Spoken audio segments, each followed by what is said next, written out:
Hey guys, you're watching Car Topic, and today we're going to be talking about what is the point of a car museum. Now, today's video is slightly different than normal because usually we'll have gameplay in the background, but for at least the first half of today's video, we're going to have a background footage of a car museum so you guys can understand what I'm talking about as we go through the video. But anyways, let's just jump right into it. Now, obviously, there's many reasons why people go to a car museums, but there's two main reasons. People either go to see old cars or new cars. Now, let's start off with why people go to a car museum to see an old car. Well, the first reason is because you rarely see them. And the thing is, if you see an old car in public or a classic car, it's most likely in bad condition because people are driving it and they don't want to have to spend money on a perfect restoration if they're going to be driving it around. Now, in a museum, you get to take a look at mint condition cars and mint condition classics that you would not see on the road, almost like a time capsule to back when that car was new. So let's take a look at the 1967 Mustang GT. It had 320 horsepower with a 0 to 60 of 7.3 seconds. Now, sure, you might see this car in public.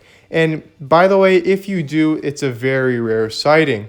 But even if you do, it's not going to be in good condition and you'll probably only see it for a few seconds, even if it is in good condition. And for those few seconds, you really don't get a good idea of what that car is. But in a museum, you get to spend as much time as you want with it. And if it's your favorite car, that's an even bigger bonus.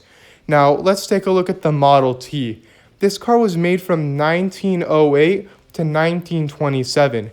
It's a super old car, and I've almost never seen one. It has 20 horsepower, and I honestly don't think that it's fit to be on the roads. So if you go in a museum, you're able to see a fully stock Model T, but you won't be able to see one in public. And if you do, it's not stock, as the stock engine is not fast enough to be on modern roads. So this is an even better example of why people go to car museums for old cars, as some cars are simply not able to be on modern roads in their stock form. So overall, people go to see old cars in museums because it's a time capsule to when those cars were new on the showroom floor. But why do people go to car museums for newer cars? I mean, we see those cars all the time. But chances are, if you see a new car in a museum, it's either super rare or super expensive. So you probably won't see it a lot.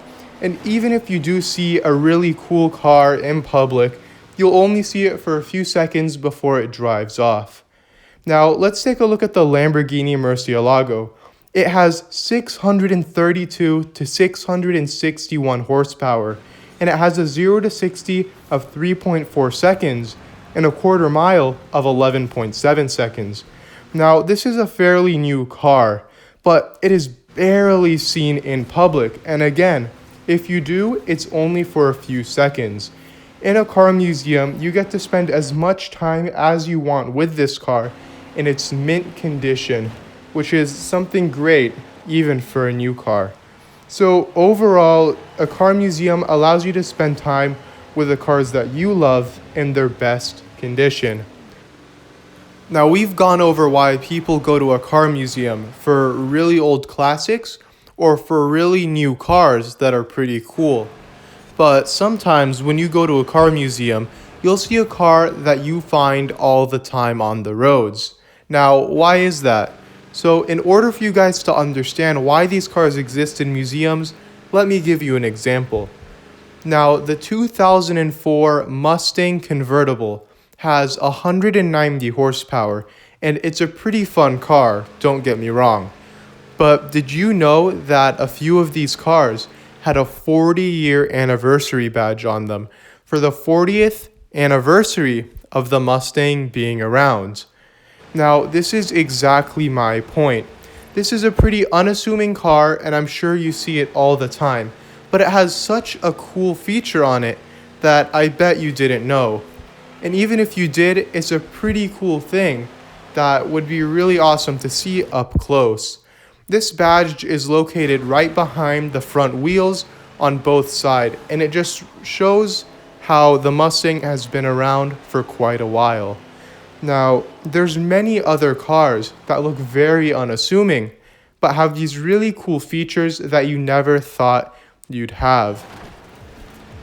So anyways, thank you guys so much for watching today's video. I really hope you enjoyed, and I really hope you learned at least a few things about why people go to car museums and why we even have them in the first place. Please be sure to like, comment, and subscribe if you enjoyed today's video, and be sure to let me know down below in the comments what you thought of today's video, as well as if you have any ideas for future ones. I'll be sure to make it happen to the best of my ability. Now, as I said at the beginning of this video, it is slightly different than normal, so please be sure to check out our other videos to see what we usually upload. But thanks again, and I'll see you guys next time on Car Topic.